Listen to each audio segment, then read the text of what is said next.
अच्छी फसल के लिए बहुत ज़रूरी है कि उसमें अच्छी खादों का प्रयोग किया जाए।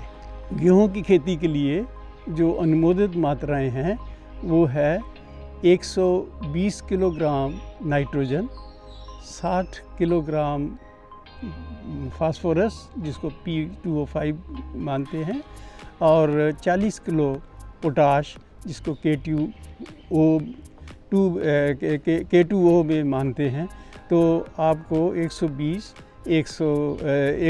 60 और 40 किलो NPK का प्रयोग करना बहुत ज़रूरी है। इसमें NPK फास्फोरस और पोटाश जो है इसका पूरा इस्तेमाल बुआई के समय जो है बीज के नीचे, अगर आप सीड ड्रिल यूज़ करेंगे तो आपके 2 खाने होते हैं, एक में बीज पड़ता है और एक में जो फास्फोरस और पोटाश वाली खाद है। पोटाश वाली खाद तो वैसे भी दी जा सकती है, लेकिन जो DAP है उसको ड्रिल आप करेंगे बीज के नीचे और उसके ऊपर बीज आएगा, ये मशीन काम करेगी। तो आप इतना नाइट्रोजन तो इसमें से नाइट्रोजन को ध्यान से देना पड़ता है।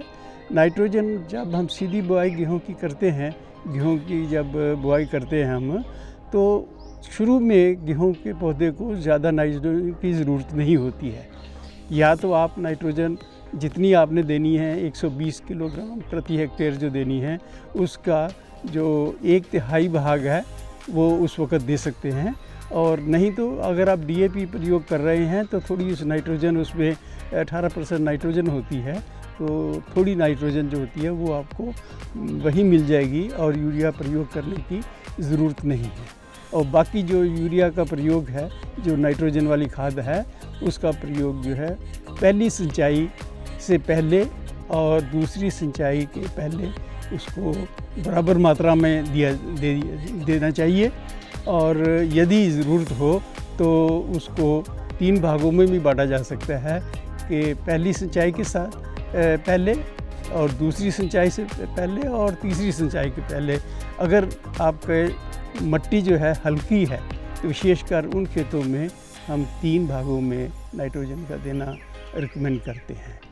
कई खेतों में जिंक की भी कमी मानी जाती है, जैसे खासकर धान में अगर आपने जिंक का प्रयोग नहीं किया है तो जिंक सल्फेट भी जो है वो इस्तेमाल करना ज़रूरी है। तो नाइट्रोजन वाली खाद, फास्फोरस वाली खाद, पोटाश वाली खाद और जिंक वाली खाद अगर आप देंगे तो आपकी पूरी मात्राएं उसको मिल जाएंगी।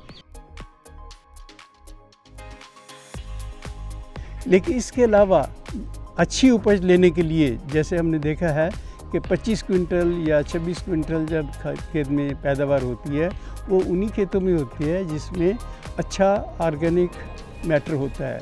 जो गोबर वाली खाद है या सड़ा गला खाद जो होती है, ऑर्गेनिक फर्टिलाइज़र जो हैं, जो उनका प्रयोग करना बहुत ज़रूरी है। तो अगर आपके खेत में अगर आप गोबर की खाद का प्रयोग करेंगे तो ये जो आपने दूसरी खादें दी हैं उनका प्रयोग अच्छा पौधे हैं वो कर पाएंगे।